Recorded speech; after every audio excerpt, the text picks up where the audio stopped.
Mohon maaf ketika berbicara tentang ulama. Jangan-jangan kemudian kita merasa bahwa are ulama are pernah pasti tong re, ribatin salah. Ya, seolah-olah begitu. Mungkin mohon petunjuk ya, nyon debu ya. Tapi kalau berupaya menyatukan, ada diksi yang cangkolang. Setuju ya? Setuju. Ada diksi yang cangkolang di sini. Tapi kalau umpama kasokan beliau hari ini, kasokan bersama, itu lebih baik. Tapi jangan kita yang mengupayakan. Jangan kita yang meng-create, jangan santri yang meng-create, cangkolan. Harusnya siapapun yang jadi bupati itu, mau didukung atau tidak didukung di ulama, itu tetap sowan. Tetap mengartikulasikan makna Bapak Babu Guru Ratoh itu bagian dari hierarkis budaya yang harus kita junjung tinggi.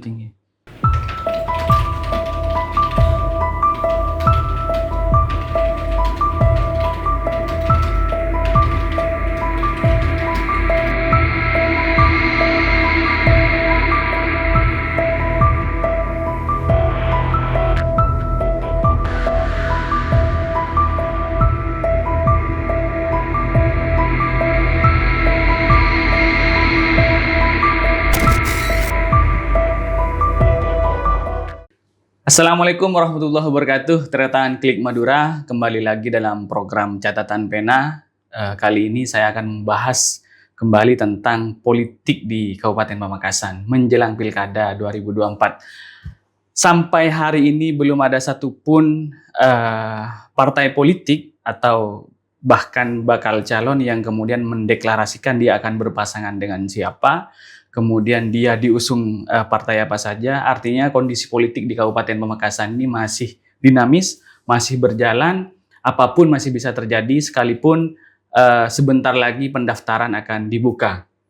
Kemudian bagaimana sebenarnya kondisi di internal masing-masing partai? Hari ini sudah hadir di studio Ketua DPC PKB Kabupaten Pamekasan, Kiai Haji Ali Wafa Subki. Assalamualaikum, Kiai. Assalamualaikum warahmatullahi. Sehat, Kiai. Alhamdulillah. Belakangan gambar Kiai Ali ini luar biasa sekali, banyak bertebaran di beberapa titik. Ini cukup mengagetkan karena di akhir-akhir ini yang mulai bermunculan. Tapi itu akan dibahas nanti. Sebelum itu kita akan membahas tentang bagaimana persiapan PKB menjelang Pilkada 2024 ini, Kiai. Ya, alhamdulillah. Terima kasih sudah bisa bersama-sama dengan Klik Madura.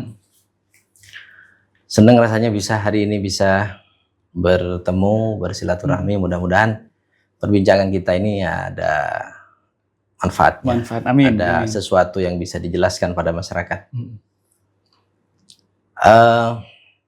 PKB salah satu di antara partai yang di Pamekasan ini mungkin dipercaya oleh masyarakat Pamekasan dengan hasil legislatif yang lumayan.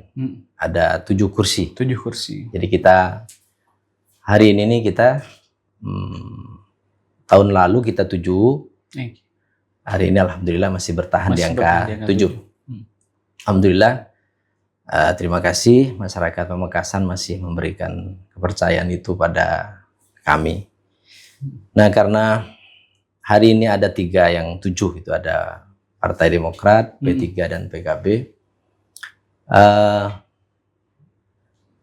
Kita PKB ini dalam pemilu 2024 itu memang sedikit mendesain atau menawarkan konsep yang agak berbeda. Sehingga kemudian dari beberapa diskusi di internal, kemudian di Des Pilkada. Jadi di PKB itu ada badan khusus yang menangani pilkada ini. Des Pilkada yang diketuai oleh sahabat Khairul Umam. Itu diskusi panjang tentang kira-kira bagaimana kemudian melihat, kemudian membuat dan merancang dan apa sumbangsih PKB dalam kontestasi Pilkada di 2024 ini. Nah, perjalanan diskusi itu sangat panjang sekali dan mungkin ada masukan-masukan. Akhirnya kemudian dari awal hasil diskusi itu kita sampaikan kepada publik bahwa kita mengusung ide politik gagasan. Politik gagasan, betul. Politik gagasan itu sebenarnya lebih kepada melihat fenomena yang berkembang di masyarakat atau netizen kalau kita bicara media sosial itu ada beberapa dikotomi yang terbangun yang seakan-akan Pamekasan itu menuju ke arah yang terblok gitu, beberapa pemahaman. Betul.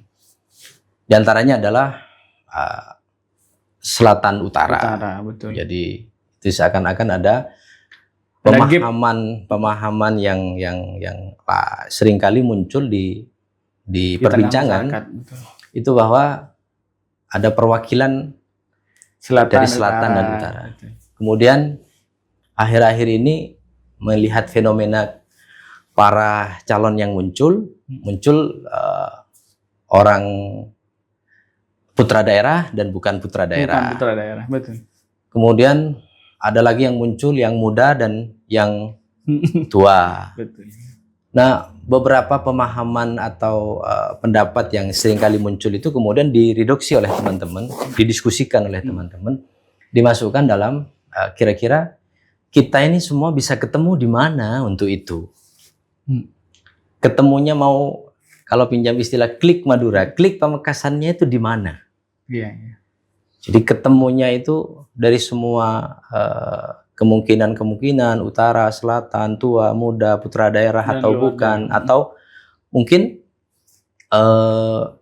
mohon maaf punya kemampuan apa, kapasitas apa, terus itu sehingga kemudian akan ketemu di mana untuk memberikan nilai bahwa pilkada ini harus berkualitas.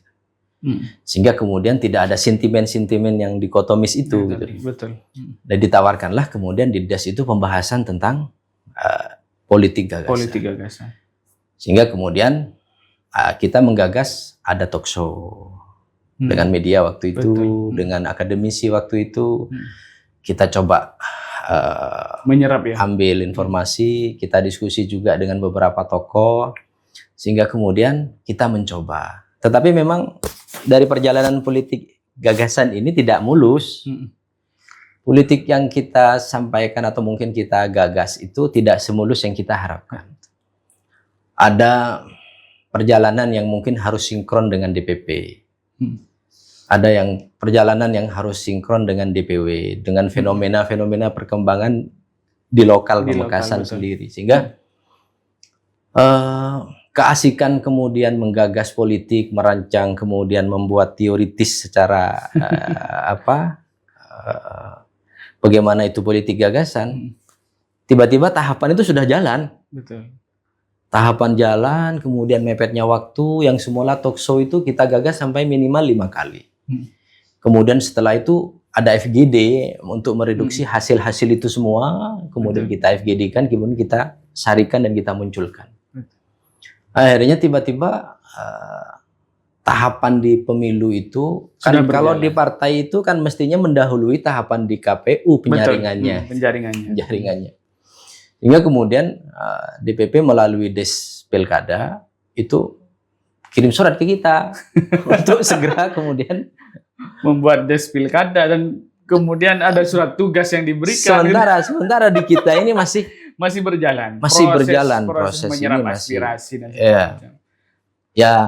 Talk show yang direncanakan 5 kali, baru 1 kali. Hanya 2 kali. 2 kali tiba-tiba sudah ada surat dari DPP untuk menugaskan kepada salah satu tokoh ini yang akan maju itu. Belum. Itu Des itu kalau tidak keliru itu Mas Umam itu diminta untuk memasukkan beberapa nama. Karena kita kan tidak buka ini. Tidak buka pendaftaran. Maka buyarlah gambaran itu gitu. Yang sudah disusun sejak awal karena kepentingan atau kebijakan dari DPP terpatahkan di situ ya. Ya sebenarnya tidak terlalu jauh melencengnya, hanya saja memang kita belum final, belum selesai tentang itu gitu. Cuman kemudian kita harus mengajukan, ada 5 yang diajukan. Ada 5 tokoh, ada internal PKB, ada yang di luar kader. diajukanlah oleh Des Pilkada. Oke. Kita jalan terus ini tentang politik gagasan. Politik gagasan jalan terus. Sekalipun nama-nama sebenarnya sudah diajukan. Sudah diajukan. Ada di internal itu ada Rabadrut Tamam, terus kemudian ada saya, kemudian ada Mas Hoirul Umam sendiri, ada Pak Zainal Abidin ya. Arifin ya. Oh, siap. Zainal Arifin. Terus kemudian ada Pak Fatah Yasin. Okay. Nah itu kemudian ya sudahlah, ya kita ajukan. Tapi kita tetap, karena sebenarnya politik gagasan yang kita bangun itu bukan hanya berbicara tentang bagaimana pilkadanya, tapi berbicara tentang bagaimana pamekasannya. Pamekasan. Dan lebih detail bagaimana figur nanti yang akan idealnya seperti apa, terus kemudian betul, apa yang harus dilakukan. Kan kita ini gitu. buat semacam sistem inovasi gitu. Kita menawarkan di samping yang sudah kita gali dari talk show, dari pendapat para tokoh, dari pendalaman atau mungkin beberapa masukan dari beberapa orang yang punya kompetensi di bidang itu. Kita juga menawarkan beberapa pola bagaimana melihat Pamekasan ke depannya. Di kita ini kan kita sering fokus ketika pilkada, orang itu fokus pada visi misi. Visi, betul. Visi misi itulah yang kemudian yang seringkali dijadikan oleh paslon untuk berkomunikasi dengan masyarakat. Bahwa saya nanti kalau terpilih akan begini. Begini, betul. Bahwa saya nanti kalau kemudian dipercaya oleh masyarakat akan melakukan terobosan, akan melakukan turunannya nanti berupa program unggulan biasanya. Ya, biasanya kan masuk dalam RPJMD. Betul. Mas Franky tahu enggak kalau sebenarnya di kita ini ada RPJPD? Betul. Jangka panjang. Jangka panjang. Betul. Ini 25 tahun. 20 tahun. 20 tahun. Sementara RPJMD ini 5 tahun. RPJMD kan menengah. Iya, betul. Kemudian RPJPD itu jangka panjang, 20 tahun Pamekasan bagaimana? Itu kan sudah disahkan. Betul. Dan itu sudah turunan dari rancangan pembangunan jangka panjang nasional, rancangan pembangunan jangka panjang provinsi. Kemudian dibuatlah RPJPD Kabupaten Pamekasan. Kira-kira menurut Mas Franky ini visi misi sesuai enggak dengan RPJPD itu? Iya, mestinya sinkron. Mestinya sinkron kan? Karena ini sudah produk hukum. Betul. Sudah produk yang disahkan dan mau tidak mau harus dilakukan. Kan begitu ya. Sehingga kemudian kalau kemudian kenapa kami ini dari PKB ini perlu menyampaikan RPJPD itu. Tapi kita bahasakan dalam bahasa politisnya bukan RPJPD, SIPA. Sistem Inovasi Pamekasan. Oke. Tapi rangkaiannya, acuannya tetap mengacu kepada RPJPD. Karena tidak bisa. Kemudian kita berbicara tentang pembangunan itu lepas dari kerangka nasional, kerangka regional Jawa Timur, apalagi kemudian Pamekasan. Di kita ada yang namanya RPJPD itu. Nah, penting kemudian kita tawarkan ke ke tokoh-tokoh politik yang mau mencalonkan diri, tentang makna RPJPD ketika dalam proses kontestasi ini. Karena bagaimana kemudian kita akan membangun Pamekasan, sementara visi misi itu biasanya, mohon maaf kalau saya keliru mungkin boleh diperbaiki. Visi misi itu selama ini lebih mengarah, atau program kerja calon itu lebih mengarah kepada pragmatisme untuk pencitraan. Betul. Untuk menggait dukungan. Betul. Dan bahkan belum tentu nyambung dengan RPJPD. Karena barangkali mereka tidak pernah tahu apa saya teringat kemudian ketika pasangan Rabadrut ini masuk ke pemerintahan. Itu ada proses yang panjang untuk kemudian dari bahasa politis menjadi bahasa yang sesuai dengan kerangka budgeting, penganggaran dan lain sebagainya. Itu agak lama kemudian di awal-awal pemerintahannya Rabadrut itu agak lama menyesuaikannya. Saya kemudian berpikir ini sebenarnya ada yang kurang match. Walaupun bisa match tapi ada yang kurang. Di proses politik awal. Iya. Saya kan agak terlibat itu. Itu ada yang miss sebenarnya. ketika terlibat di masa transisi ya. Iya, masa transisi. Transisinya ya. Masa transisi itu. Jadi ada hal yang mungkin kurang klik ya. Yang kurang klik bahwa sebenarnya para calon itu mestinya ini mengacu pada RPJMD. Nah, karena visi misi apapun ketika tidak klik dengan RPJMD ini bisa saja tidak bisa terlaksana, ya. Kalaupun terlaksana mungkin arahnya tidak ini, bukan sesuatu yang ini sebenarnya. Tapi begini, kita ini kalau berbicara pembangunan, nggak bisa jangka pendek itu. Betul. Contoh, begini, kita seringkali ketemu dengan masalah di Pamekasan ini, diantaranya adalah kekeringan, atau ada beberapa daerah yang tidak punya sumber air. Oke. Mana ini? Daerah Waru, daerah Kecamatan Waru ke Batu Marmar juga itu ada banyak kemudian yang mengalami kekeringan air. Dan itu diamini bahwa dan semua orang tahu itu. Hampir terjadi setiap apa yang dilakukan? Kekeringan. Apa yang dilakukan yang terjadi hari ini? Hanya memberikan bantuan berupa dropping air. Itu masuk dalam visi misi. Jangka menengah terus. Iya, nah, proses jangka panjangnya untuk menyelesaikan itu apa? Di mana kemudian posisi kita yang menawarkan solusi? Apakah kemudian setiap saat kita akan memberikan hanya dropping air pakai tangki itu, kemudian masyarakat dibiarkan menggali sendiri air, ngebor sana sini, pakai selang sendiri dan lain sebagainya? Betul. Apa jangka panjangnya terkait dengan masalah yang mengatasi kekeringan itu? Sejauh ini tidak pernah muncul kemudian jangka panjang. Misalkan bangun embung yang besar, misalkan ini belum muncul. Ya, kalau melihat dari kemampuan keuangan daerah kan sulit juga. Sulit betul. Mau berkomunikasi dengan ke pusat mungkin tergantung gitu ya. Betul. Bisa jadi karena ada beberapa faktor yang kemudian bisa mensukseskan itu.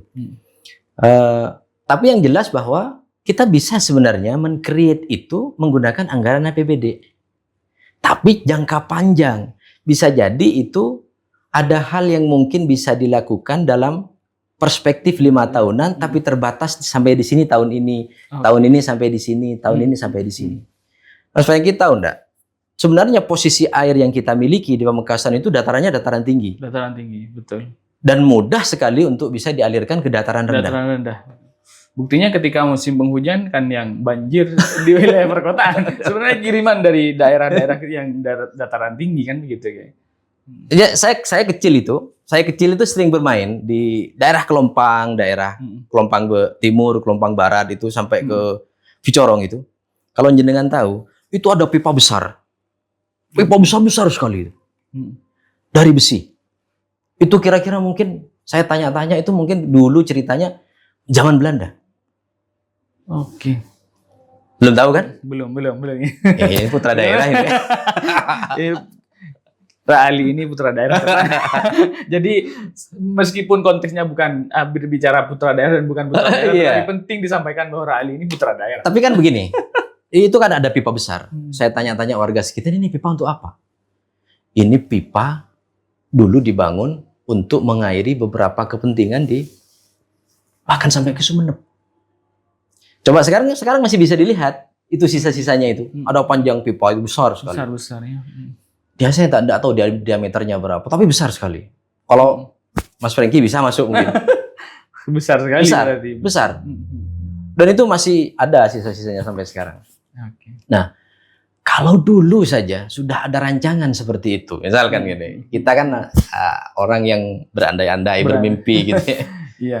Kalau dulu saja ada yang seperti itu, bangun kemudian jaringan air yang begitu. Kenapa tidak kita punya jaringan yang bisa mengalirkan dari Pakong, yang sumber airnya ada di Pakong, ada di sekitar dataran tinggi, bisa dialirkan ke daerah Waru? Sangat bisa. Ya. Tapi kalau berbicara jangka pendek, mungkin susah mewujudkannya.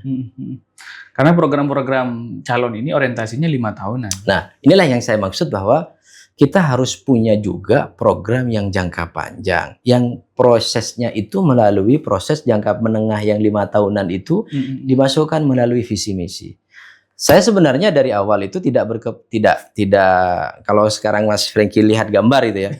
Dari awal itu saya merasa ini semua yang berkontestasi hari ini orang hebat. Orang hebat. Yang muncul ini orang hebat. Ada Kiai Khalilur Rahman, ada Pak Baidawi, ada Pak Fatayat, sini orang-orang hebat. Artinya mewujudkan cita-cita, ide, gagasan yang politik gagasan yang kita ini saya pikir mereka bisa. Tapi dalam perjalanan ini perlu dorongan kayaknya. Iya. Perlu dorongan orang yang punya idealisme membawa itu. Saya ini bukan siapa-siapa. Saya juga tidak minta oleh siapa-siapa. Saya juga tidak dipaksa oleh siapa-siapa untuk mencalonkan hari ini. Bahkan, mohon maaf, saya merasa juga tidak pantas di kapasitas saya mencalonkan hari ini. Tapi terbawa oleh keinginan besar yang kemudian ini harus disampaikan dan perlu didorong kepada pemimpin daerah nantinya. Betul. Dan harus rally itu. Saya tidak tahu. Hari ini mungkin ketika bicara persiapan karena terus terang saya ini termasuk orang yang lebih yakin pada kepastian Allah. Saya lebih yakin kepada pastian Pangeran daripada usaha-usaha kita. Ya sudah, hari ini atas diskusi dengan teman-teman, kembali lagi saya tidak punya kapasitas apa-apa. Saya juga mungkin kalau saya bilang bahwa saya mampu, saya merasa juga biasa. Saya juga tidak diminta oleh siapa. Mana ada yang minta saya untuk rally, minta ini, ayo silahkan menjang, tidak ada juga. Tapi saat saya pasang baliho, mungkin ada beberapa di antara masyarakat Pamekasan yang merasa ada yang klik dengan saya. Ya, memang kuncinya harus klik ya. Akhirnya kemudian mengalir saja. Saja. Serius tuh. Artinya bukan hanya sekedar cek ombak ya. Bukan, serius. Masa sudah kita capek-capek menggagas politik ini dan kemudian memasukkannya, mereduksi dalam sebuah grand design menjadi SIPA. Itu juga bukan pekerjaan yang mudah. Betul. Kita berdiskusi. Dan ini sudah rampung, SIPA belum detail. Oke. Karena tapi memang SIPA ini tidak akan pernah jalan kalau bukan dari PKB yang jadi. Kan begitu, Kiai.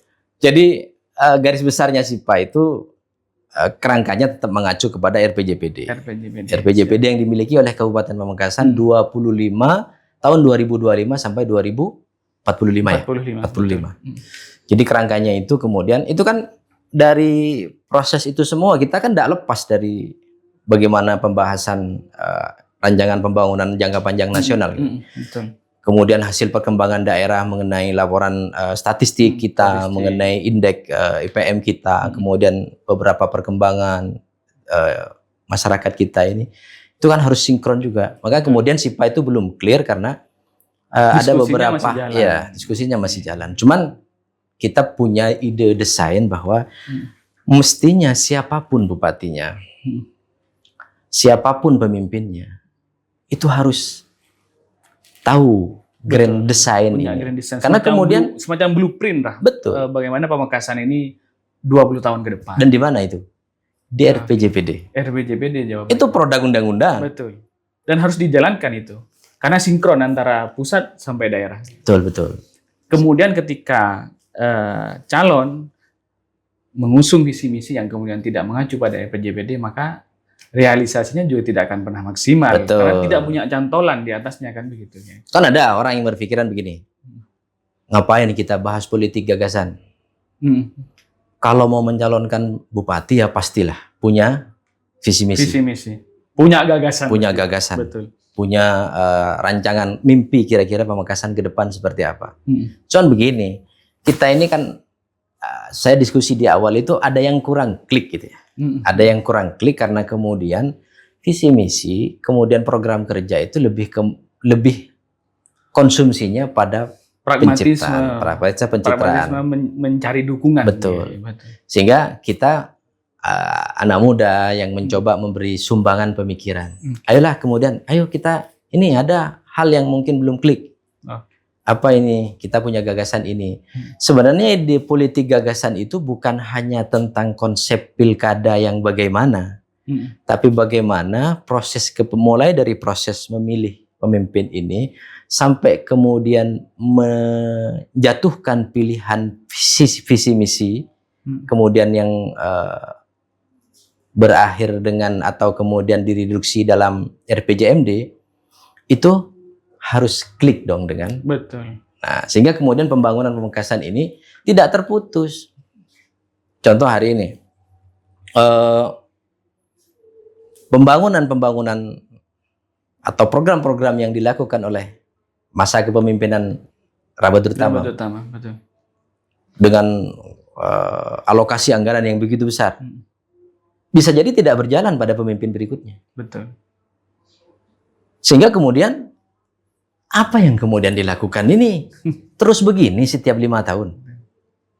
Maka itulah pentingnya SIPA yang disusun oleh PKB itu. Nah, dan ini yang ditawarkan. Mestinya siapapun pemimpinnya nanti berdomanya ke SIPA ini. Betul. Lebih-lebih harus dari PKB internal. Ya, ini.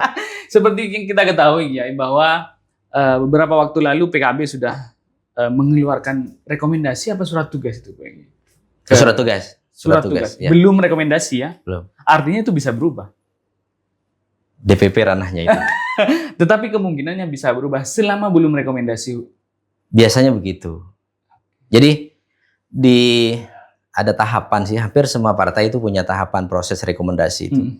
Biasanya surat tugas itu atau surat perintah yang pertama itu biasanya untuk mencari koalisi.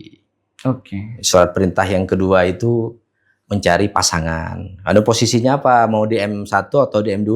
Ya, kalau posisinya M1 cari pasangannya siapa? M2-nya, posisi di M2 cari M1-nya siapa? Kemudian yang ketiga baru rekomendasi, dan itu berpasangan. Rekomendasi itu berpasangan. Kemungkinan dari internal PKB semua?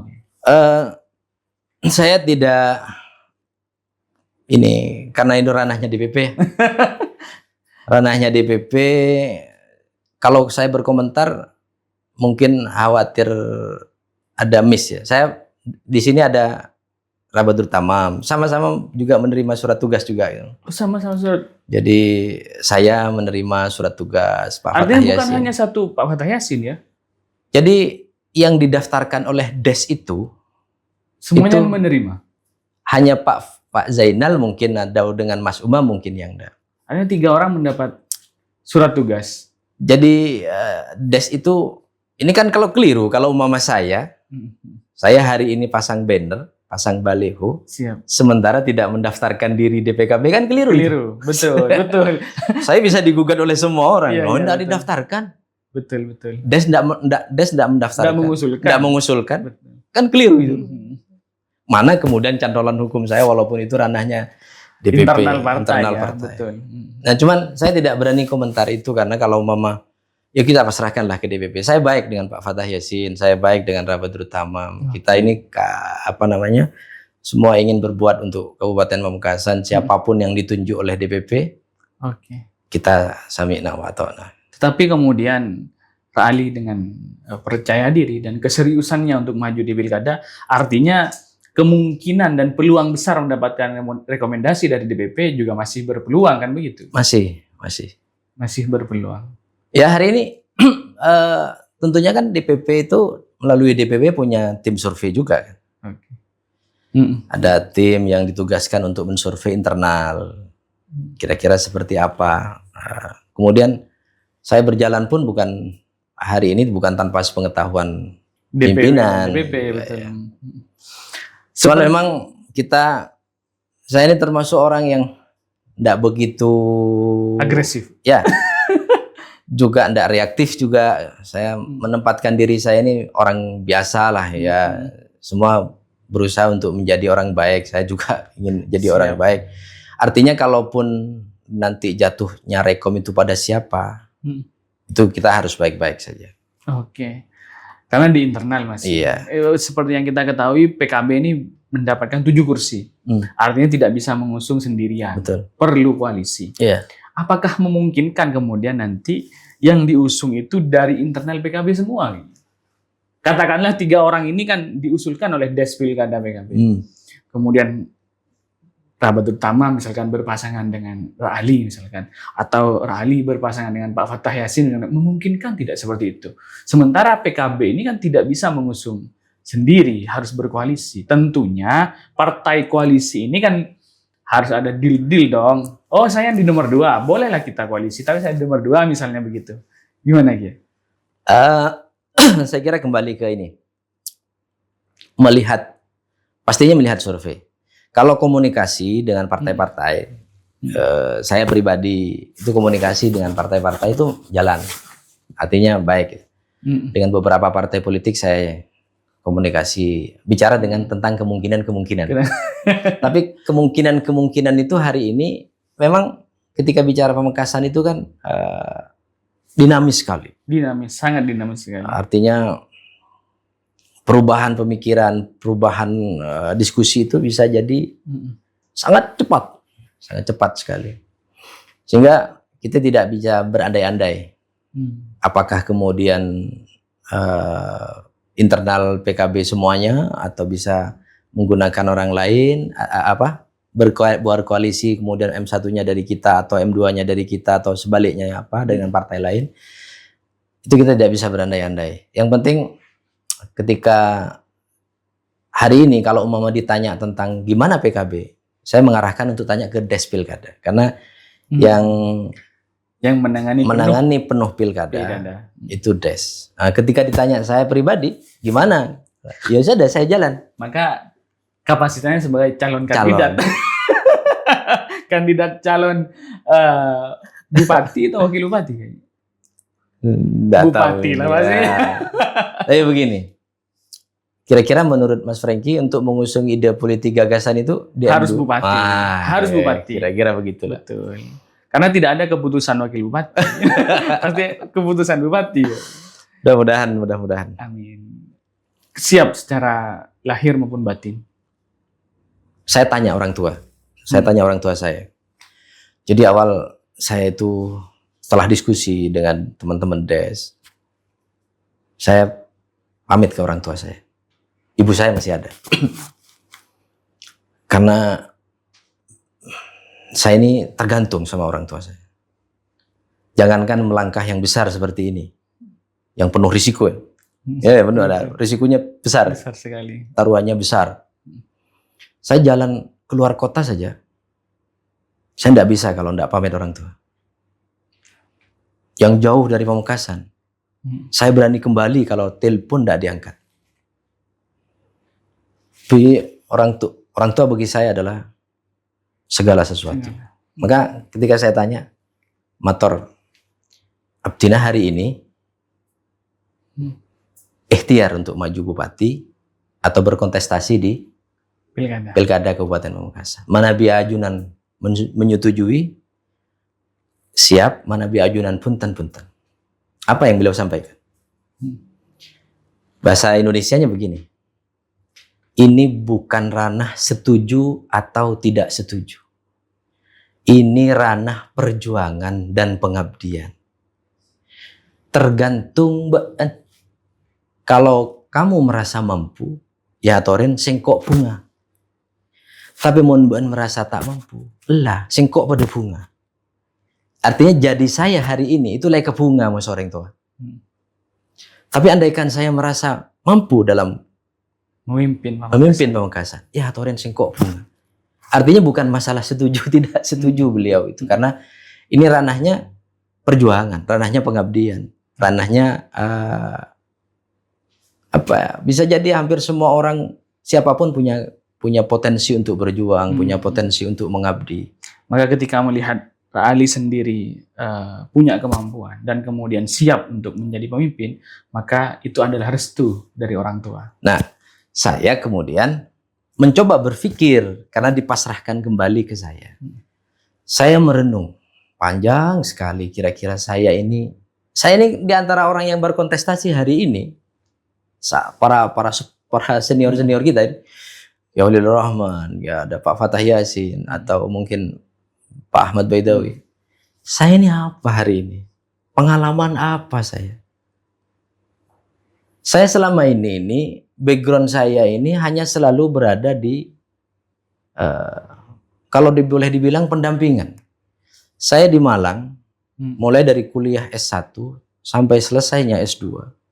15 tahun saya di Malang itu. Itu justru hidupnya di panti asuhan.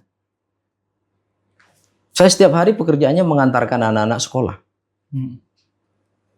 Jadi apa kapasitas saya dibanding beliau-beliau? Tapi ketika saya di Malang, saya diajak oleh beberapa teman untuk mendampingi. Waktu itu Pak Wali Kota masih Pak Penny Suparto. Dari tentara kemudian aktif di PDIP kayaknya. Diajak untuk membantu memikirkan tentang penataan kota Malang. Tentang penataan PKL, tentang penataan drainase perkotaan, terus kemudian penanganan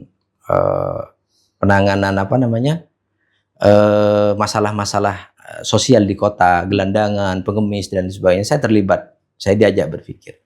Kemudian ketika saya pulang ke Pamekasan, saya aktif mengajar. Saya background pendidikan saya sosiologi masyarakat. Jadi lebih senang saya di aktivitas sosial. Jadi kemudian di mana kepantasan saya? Saya hanya menyampaikan kepada mungkin masyarakat Pamekasan melalui Klik Madura. Saya tidak menjual apa-apa tentang saya. Tapi saya hanya bahwa ketika berdiskusi tentang Pamekasan dengan beberapa orang, utamanya di akademisi, itu saya merasa bagian dari Pamekasan. Saya membawa sekumpulan ide, saya membawa sekumpulan gagasan yang mungkin hampir semua orang punya ide gagasan Pamekasan. Tapi apakah semua yang punya ide Pamekasan itu ketua partai? Iya, betul. Apakah semua yang punya ide tentang Pamekasan itu pembangunan? Kan ada orang, ya siapa mungkin ide lengkap bisa ya. Iya betul. Tapi apakah mereka punya kekuatan untuk merealisasikan ide itu, kan begitu? Punya kendaraan. Saya ketua partai. Betul. Saya ketua partai yang mungkin walaupun bukan pemenang tapi 7 kursi hampir sama dengan P3 dan ini. Betul. Sekalipun itu saya tidak merasa pantas. Makanya kemudian sampai ketika ini kan musim haji nih. Saya titip doa. Doa kayaknya. Kalau sekiranya proses ini baik untuk saya, keluarga, bahkan ke Benga Sepo, nak foto, baik untuk Pamekasan, mudah-mudahan dipermudah, diberi kelancaran oleh Allah. Kalau sekiranya saya tidak amanah di sini, atau saya malah kemudian mencoreng nama baik Benga Sepo, mencoreng nama baik keluarga, sudahlah, saya begini aja sudah cukup. Saya enjoy begini. Siap. Enjoy di proses kehidupan yang begini. Siap. Kayak tadi menyampaikan bahwa hubungan dengan kandidat-kandidat ini baik semua. Termasuk mungkin dengan masyarakat ini baik semua. Belakangan ada gerakan ini menyatukan. Berani bayar berapapun asal ulama-ulama bersatu.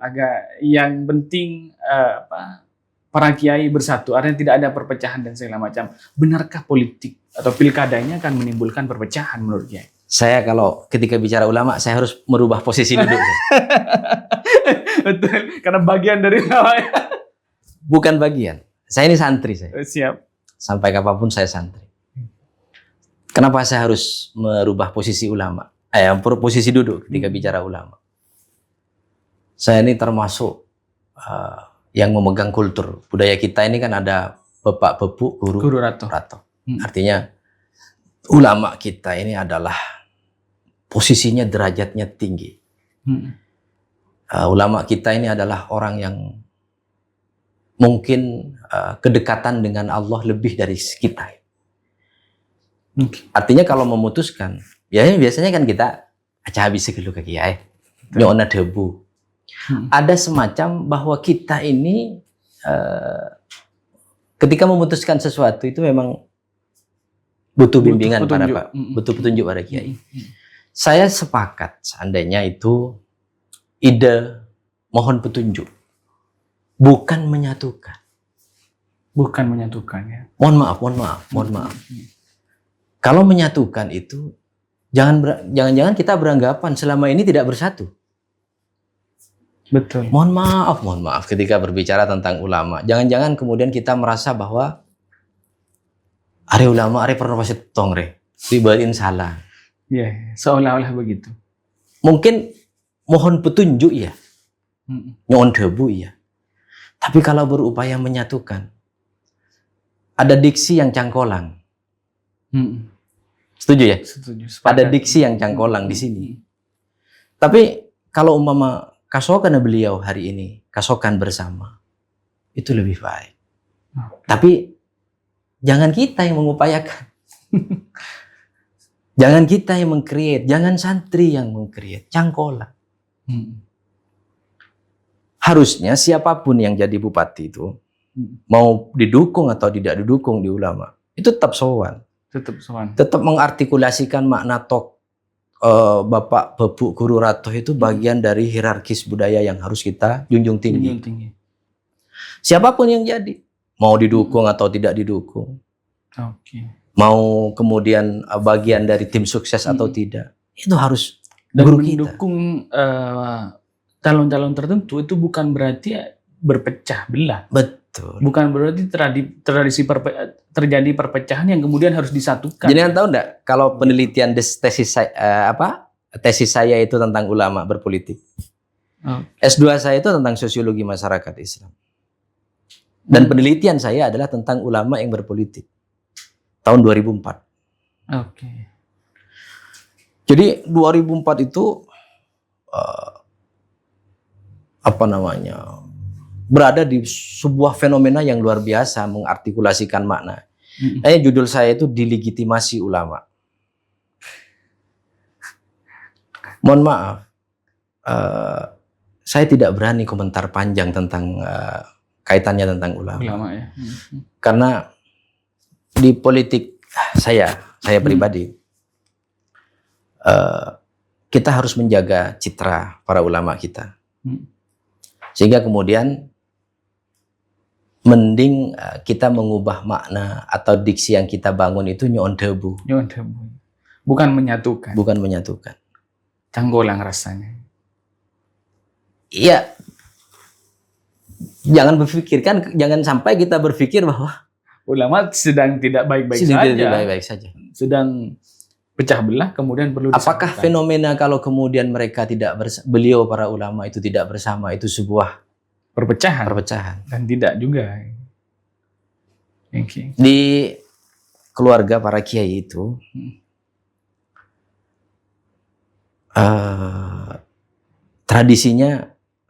tradisi takdim itu luar biasa. Santri takdim itu pada kiai luar biasa. Sehingga kemudian kalau umpama kita ini kemudian mencoba meng-create suasana seakan-akan bahwa kita ini mampu menyatukan para tokoh, para ulama. Posisi apa yang kita tawarkan? Mohon maaf. Iya betul. Pesantren besar. Dunia pesantren yang besar yang dibangun puluhan tahun, ratusan tahun. Kita ajak dalam kontestasi pilkada ini. Kemudian ada seorang kiai mendukung Mas Franky jadi bupati. Pengasuh besar, pondok pesantren besar. Mas Franky mengajak beliau untuk kemudian menjadi juru kampanye. Berapa majer ke pesantren untuk kemudian membayar semua doa, nama baik, nama besar pesantren. Betul. Untuk kemenangan Mas Franky. Berapa mau bayar? Itu puluhan tahun. Kemudian kita meng-create persatuan atas nama persatuan para ulama untuk kepentingan pilkada. Saya nyon debu. Apabila sudah ada debu, yang kita ikuti. Nah, kalau kemudian debu itu bisa kita wadai menjadi satu kesatuan, panggeliin para guru-guru kita ini, kita jadikan satu kesatuan utuh. Itu soal lain. Bukan disatukan oleh seseorang misalkan. hanya untuk kepentingan pilkada dan segala macam. Jadi seolah-olah para kiai ini tidak sedang bersatu, kan begitu? Ya, kalau saya sih lebih kepada nyon debu gitu aja. Nyon debu. Mudah-mudahan Siap. Kita ini dalam berpolitik bisa untuk tak cangkolang. Oke. Ya walaupun bisa diartikan sangat sulit ketika kita berkomunikasi, ada seluruhnya proses komunikasi itu sesuai dengan pangkalina para beliau. Betul. Tapi sebisa mungkin kita mengikuti dan meminimalisir. Saya ini, Mas Franky guru saya, Mas Franky orang tua saya. Mas Franky punya pemikiran karena fitnah orang terhadap saya. Mas Franky punya penilaian terhadap saya karena fitnah orang. Saya tidak akan klarifikasi kalau Mas Franky guru saya, orang tua saya. Tidak akan klarifikasi. Saya tidak akan memperbaiki. Saya tidak akan menyampaikan bahwa saya tidak begini, tidak begitu. Karena pada hakikatnya mereka lebih tahu sebenarnya apa yang telah terjadi. Tidak perlu diklarifikasi. Saya pribadi dalam kamus saya terkait ulama. Ya, ulama pasti lebih tahu daripada kita tanpa perlu kita klarifikasi, kan begitu, ya. Siap. Terakhir, ya, sudah memiliki niat yang baik nih, sudah memiliki niat tekad yang kuat untuk maju sebagai calon kepala daerah di Pamekasan. Pertama, menurut Kiai, apa sih Pamekasan itu? Ketika berbicara Pamekasan, oh Pamekasan ini seperti ini, dan kemudian harus seperti apa Pamekasan menurut Pak Ali sendiri? Saya ini tumbuh, lahir di Pamekasan. Jadi saya menikmati perjalanan hidup di Pamekasan. Jadi dari ini. Maka ketika disebut pertama kali Pamekasan itu, begitu ada orang kita sebut klek Pamekasan, unik. Unik. Oke. Kenapa unik? Di sini adalah tempat berkembangnya para pemikir, akademisi banyak di sini. Di sini tempat berkembangnya para santri, kawah candri mukanya pesantren besar. Ada banyak pesantren besar, bahkan mainstream untuk Jawa Timur. Kemudian di sini ada banyak, kalau meminjam istilah pembagian kekuasaan, kaum beleter yang mengisi dunia sosial juga di Pamekasan, yang tidak bisa dinafikan. Kemudian di sini, di Pamekasan, adalah sebuah kabupaten yang dengan segala keterbatasan yang luar biasa. Tidak punya sumber daya alam yang maksimal. Kemudian, dari sisi demografis, dari segi geografis, ini kan mau ke Pamekasan buntu, bukan jalan yang bisa dilalui seperti Surabaya, mau ke Malang lewat Surabaya, mau ke Jember lewat Surabaya. Sementara kalau mau ke Pamekasan itu harus niat, butuh nyelang. Betul. Maka kemudian saya menggambarkan Pamekasan itu unik. Saya kecil itu, saya lahir di sebuah desa di Sumberwaru. Sumberwaru, Kecamatan Pakong, ya? Kecamatan Waru. Kemudian jalan menuju desa itu jalan kaki, dan sampai usia saya di selesai SMA. Jalan kaki. Jadi mau sekolah, mau kembali ke pesantren itu jalan kaki. Dan saya merasakan hidup tanpa air. Saya merasakan hidup tanpa lampu listrik. Nggak ada dulu zaman ini. Lampu itu sampai di Pakong. Tidak ada fasilitas apapun. Sehingga kemudian mengapa unik? Karena walaupun unik, walaupun dengan segala keterbatasannya, Mas Franky harus tahu, orang Pamekasan itu orang hebat. Banyak orang hebat. Betul. Dengan segala keterbatasannya, Pamekasan ini hebat. Artinya, kalau kemudian kita mampu menyatukan semua aspek yang saya sampaikan tadi, pesantren, sebagai kawah cantri mukanya para santri, perguruan tinggi, ya, akademisi, kaum belater, kemudian ada beberapa pelaksana sosial lainnya. Kemudian dengan segala keterbatasan dan etos kerja yang dimiliki oleh masyarakat Pamekasan, kita jadikan menjadi satu kesatuan, membangun Pamekasan. Bukan mustahil 2020 Pamekasan itu sejajar dengan kabupaten-kabupaten yang lain yang maju tanpa meninggalkan kultur kita. Kearifan lokal. Tanpa meninggalkan kultur kita. Saya banyak membaca tentang Rwanda.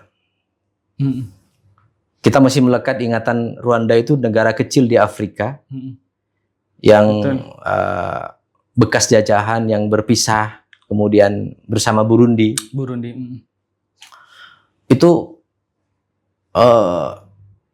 pernah terjadi genosida antara tiga suku, Tutsi, Hutu, dan Tua.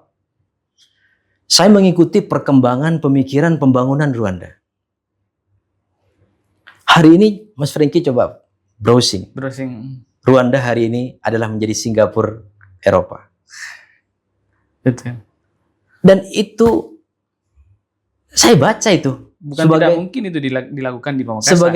Sebagai orang yang dilahirkan dari sumber baru yang waktu itu tidak ada lampu, tidak ada jalan, tidak ada akses jalan. Saya baca itu Rwanda. Saya baca Burundi. Sama-sama baru merdeka. Tetapi Rwanda mampu keluar dari pertengkaran antar etnis di Rwanda. Dan sekarang menjadi negara. Bahkan SIPA PKB. SIPA yang kita diskusikan dari awal. Itu saya lebih banyak dipengaruhi oleh pemikiran NIS. National Innovation System miliknya Rwanda. Ingin menjadikan Pamekasan sebagai Rwandanya Madura ini. Plus tanpa meninggalkan kultur. Oke. Itu poin pentingnya. Siap. Boleh maju, tapi jangan meninggalkan budaya. Jangan meninggalkan kultur. Siap, terima kasih Kiai. Intinya boleh maju, tapi kultur budaya jangan sampai ditinggalkan. Itu kuncinya. Ya. Dan yang paling penting bahwa Rahali ini memiliki niat yang baik, memiliki tekad yang kuat untuk betul-betul maju. Serius. Bukan sekedar cek ombak yang kemudian mohon maaf hanya menjadi bahan lucuan barangkali oleh orang-orang di luar sana. Tapi kan tidak bisa lepas dari pastenak sekobes, pasten Allah. Itu sudah. Artinya begini. Clear, kita pasrahkan usaha. Oke. Siap, terima kasih Kiai. Luar biasa sekali perbincangannya, banyak sekali ilmu yang kita dapat, banyak sekali gagasan dan wawasan yang juga kita bisa sharing dengan masyarakat Pamekasan. Semoga kita berjumpa lagi dalam suasana yang barangkali sudah bukan ketua DPC PKB lagi. Bukan hanya sebagai ketua DPC PKB maksudnya, tapi sudah menjadi orang nomor 1 di Pamekasan. Amin. Terima kasih ternyata Klik Madura. Akhiron lillahi fi sabilil haq. Allahul muwafiq ila aqwamit thoriq. Wassalamualaikum warahmatullahi wabarakatuh. Waalaikumsalam warahmatullahi wabarakatuh.